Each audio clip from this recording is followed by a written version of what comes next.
Hello mga Spark, kamusta kayo? Welcome back to my channel. At sa vlog ngayon ay pag-uusapan natin ang mga dapat mong gawin para mas lalong lumakas ang no contact rule mo sa isang lalaki.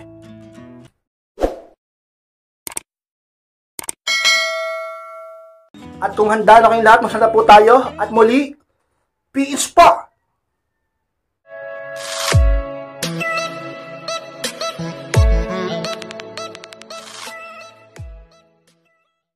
At ang unang bagay na dapat mong gawin ka-inspired para mas lalong lumakas ang no-contact rule mo sa lalakis, hayaan mo siyang maging masaya at suplado sa umpisa. Yan ang unang sikreto ka-inspired na dapat mong gawin upang mas lalong lumakas ang no-contact rule na ginagamit mo sa isang lalaki. Eh bakit naman ganun ka-inspired? Baka isipin niya, talaga namang siya na yung successful sa no-contact rule ko sa kanya dahil di siya tinatablan. Diba? At ikaw din mapapaisip ka, bakit para bang asaya-saya niya pa? Parang wala lang sa kanyang no contact rule na ginagamit mo. Di ka na nga nagpaparamdam, di ka naghahabol, di ka na rin nagre-reply pero mas masaya pa siya sa'yo.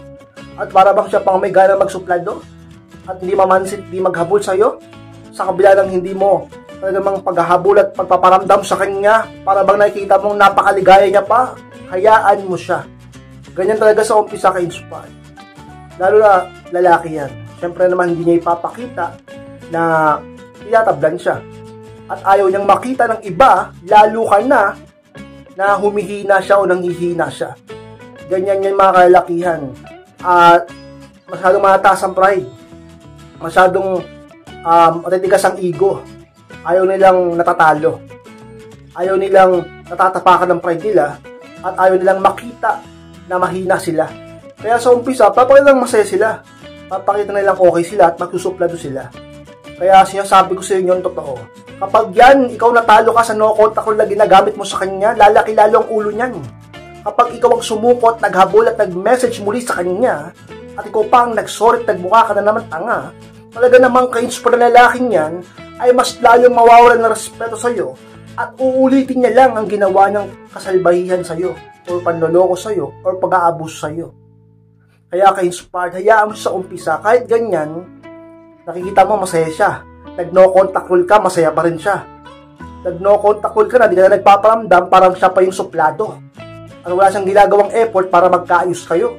Ganyan talaga sa umpisa. Pero maniwala ka, sa katagalan, sa pagdaan ng panahon, may mapapaisip din yan sa'yo. Sapagkat logical yan. At sino ba namang hindi magtataka? Magmumuni-muni talaga namang mapapaisip kapag ang dating babae nagmamahal sa kanya, ay ngayon ay talaga namang wala na rin pakialam sa kanya. Mapapaisip din yan. So, umpisa ganyan yan eh. Bumibelo lang yan. Yung subconscious niya, yung puso niya, bumibelo lang yan. Maaaring sa ngayon okay siya, pero sa mga susunod na araw, tingnan natin kung okay pa rin siya. Magtataka na yan sa'yo. At sa katagalan ka-inspired, mas lalong lalakas ang no-contact rule mo sapagkat ang isang lalaki ay unti-unting babalik ang interest sa'yo at ang pagtingin sa iyo, sapagkat ikaw ay palagi nang papasok sa utak niya. Sa umpisa masaya siya, pero sa katagalan makaramdam din siya ng lungkot sapagkat wala ka na. At hindi ka na naghahabol sa kanya. Bababa ang pride niya at sigurado ka-inspired. Makakaramdam siya ng value mo at mananumbalik ang pagmamahal niya sa iyo. Ang dapat mong gawin ka-inspired para mas lalong lumakas ang no-contact rule sa lalakis, mag-post na parang may nagpapakilig sa iyo. Pangalawa, ka-inspired. Ano yung ka-inspired, magpo-post ako na para bang may nagpapakilig sa akin. Oo. Pero sana, wala muna. Dahil syempre, gusto mo magkaayos kayo, di ba? Kunwari lang. Magpo-post ka ng mga parang kinikilig ka, para may nagbigay sa'yo ng ganito, parang may nagsabi sa'yo ng ganito, may nagpapakitang gilat sa'yo. Di ba? Mga ganyan. Para, syempre, i-stock ka niyan eh.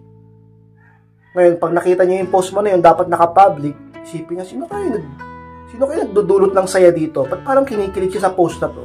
May bago na ba siyang nakakausap? May bago na ba siyang ka-chat? May bago na ba siyang ka-call? Ka-video call o ka-text? May nakaka-date na ba siya? Hindi niya na ba ako mahal? May iba na ba siyang gusto? May iba na ba siyang mahal?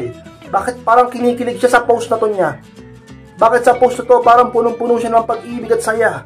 Sino ang bago nagpapasaya sa kanya? Talaga namang ka-inspired, mas lalong lalakas ang no-contact rule mo. Baka magulat ka na lang. Isang araw, magtatanong na yun sa'yo. Magugulat ka, may bago siyang message sa'yo. Diba? Kakausapin ka na niya. Sapagkat maraming mabubuong katanungan sa isip niya. Ganyan yan. mapipitik ang ego niyan. Pag nakita niyang hindi ka na nga nagpaparamdam sa kanya, tapos para bang may bago na nagpapakilig sa'yo. Diba? Tanggal ang yabang niya. Tanggal ang kahumbugan niya. Tanggal ang pagmamatigas niya. Tanggal yung mga yan. Talaga namang papalitan ng muling interest sa'yo. At talaga naman siya ay muling mababaliw kakaisip sa mga bagay na yan.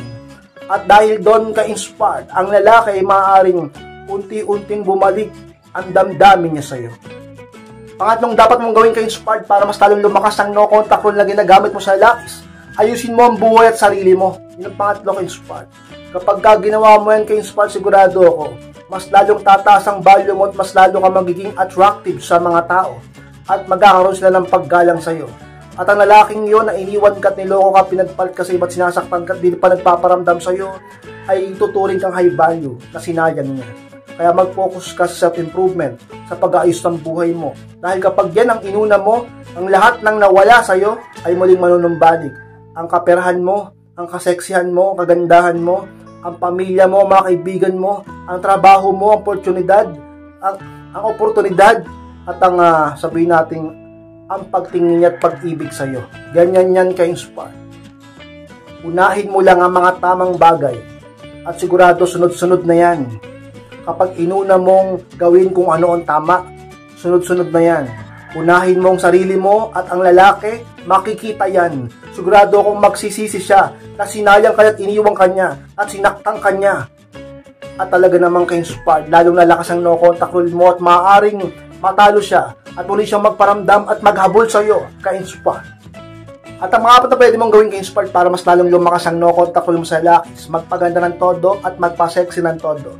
Sa pinakasikreto ka-inspired upang manumbalik talaga ang pag-ibig at pagtingin ng lalaki sa iyo. Alam niyo mga ka-inspired, marami kasing dahilan kung bakit isa yun sa mga talaga mang pinakailangan mong gawin. Una sa lahat, baka kasi yun ay nawala na sa iyo o napabayaan mo o isa sa mga dahilan kung bakit kanya ipinagpalit sa iba. Sapagkat sabihin natin hindi ka na ganun ka-sexy, hindi ka na ganun kaganda. Dating ganda-ganda mo, dating sexy-sexy mo. Pero dahil sa masyado ka naging kampante o masyado kang nagpabaya sa sarili mo, naging ganyan ka ngayon. Real talk lang, huwag ka magagalit. Baka nagsitabaan yung iba sa inyo or napabayaan yung katawan o sarili. Iniwang ka ngayon. At sa kung ano man dahilan, ka-inspired, dapat nag-aalaga ka ng sarili mo. Ka-inspired, huwag mong pabayaan ang sarili mo. May lalaki man sa buhay mo o wala, iniwan ka man o hindi, mahal ka pa man niya o hindi, may iba man siya o wala, dapat lagi ka nag-aalaga sa sarili mo. Diba ganyan yan? Yung iba masyado ng kampante kasi mahal na mahal ka sa umpisa, talaga namang pinakasalang ka na.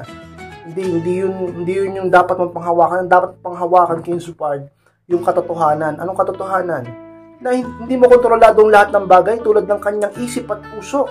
Maaring magbago ang maraming bagay sa mundo. Kaya naman ka-inspired, imbis na maging kampante ka, talaga namang araw-araw magpaganda ka. Araw-araw magpa-sexy ka. Araw-araw isipin mo na talagang dapat madagdagan ng value ko. Oo, nagkakaedad tayo, pero ka-inspired, makakatakas ba siya sa katotohanan? Sino? Yung lalaki? Makakatakas ba siya sa katotohanan na talaga namang palagi siyang maaakit sa'yo? Kaya kung ang lalaki ngayon ay hindi nagpaparamdam sa'yo, kung ang lalaking niya na mahal mo, boyfriend mo o mister mo, ay nagmamatigas, siya pa ang may ganang di magparamdam, binlock ka pa, di pa nagre-reply, in-unfriend ka pa, talaga namang binubuisit ka, sapagkat talaga namang binabastos ka. Pag pinupuntahan mo sa kanila at hinasaraduhan ka, hinataguan ka, at kung ano pa man dahilan na siya ay nawala sa buhay mo at lumalayo sa'yo, hayaan mo siya. Mag-focus ka sa pagpapaganda, pagpapasexy. Maniwala ka sa akin. Malakas makapang-attract yan. Kahit gaano pa siya kagalit, kapag nakita niya okay ka na at wala ka ng pakialam sa kanya at mas talo ka ng sumex kumanda, manunumbalik yan sa'yo. Sapagkat lalaki yan. Nature namin ang ma-attract sa ganyan, lalo na hindi naman agad-agad nawawala ang pag-ibig eh. Kala mo wala na siyang pagmamahal sa'yo? Nandyan pa yan. Nakalimutan lang niya, hindi niya lang masyadong maramdaman kasi naggalit yung nararamdaman niya. Inis, tampo. Pero pag lumipas ang panahon, di ka naghabol, marerelax yan. Lalamig ang ulo niya. Tapos makikita niya, gumanda ka sa Mexica. Tingnan natin kung hindi lumakas ang no contact rule na ginagamit mo. Magiging makapangyarihan, lalo yan. Siya ay muling mapapalapit sa'yo. At muling magpaparamdam ka-inspired. Ano naman dapat mong gawin ka-inspired para mas lalong lumakas ang no contact rule mo sa lalakis? Magpalit lang mas maganda at mas matinding profile picture. Yung panlima at pinakahuli ka-inspired, gawin mo yan. Sapagkat isa yun sa napapansin ko eh. Kasi para bang mas lalong napapag-isip yung lalaki, mas lalo siyang na-attract sa'yo, mas lalo siyang ini-stalk ka. Pagka nagpalit ka ng profile picture at yung bago mong profile picture, mas maganda ka doon. O mas matindi yun, mas malakas yung, mas attractive ka doon. Sigurado kayo, pag magtataka yun, isipin nun, parang mas lalong gumanda to. Parang hindi na stress, parang hindi apektado, parang masaya pa siya, parang blooming pa siya, simula nung di na kami nagpapansinan, simula nung iniwan ko siya, simula nung di na kami nagpaparamdam, di na kami nag-uusap, mas lalo siya naging fresh, blooming, maganda, sexy, masaya. Talaga naman parang wala siyang problema sa litratong ito, sa bago niyang profile picture na ito. Dapat napapaisip ang lalaki sa'yo, sapagkat kapag ang lalaki ay napapaisip sa'yo, sigurado kayo support naalala niya ang nakaraan nyo, ang mga magaganda mong nagawa, at ang talagang pag-iibigan nyo. Bagay na magpapabalik ng damdamin niya sa'yo. Kaya humanap ka ng paraan upang maisip ka niya. At isa yun sa mga pwede mong gawin. Dapat makuha mong interest at pansin niya sa pamamagitan na magpapalit ka ng bagong profile picture. Mas maganda, mas matindi, mas sexy. At ang lalaki ay talaga namang mas lalong lalakas ang no contact rule mo sa kanya at magiging makapangyarihan ito. Dahil makokontrol ito ang isip at puso niya. Panumbalik sa'yo, ka-inspire. Maxpad lang para salamat po Maxpad sa pagtapos ng vlog dito. Kung kalimutan na mag-like, comment, share na rin po upang makatulong din po tayo sa iba. Sa mga hindi pa po nakasubscribe, ay po Maxpad, click nyo na po yung subscribe, click nyo rin po notification bell upang maging updated po kayo pag may bagong upload. So gusto magpa-coaching o magpa-advise, palabas na po sa akin Facebook at pakichat ako sa Messenger. Ako po mismo magre-reply sa inyo. Pag-usapan nyo problema sa pag-ibig and relationship. Maraming salamat Maxpad, mag-ingat kayong lahat. Mahal ko po kayo at muli, be inspired!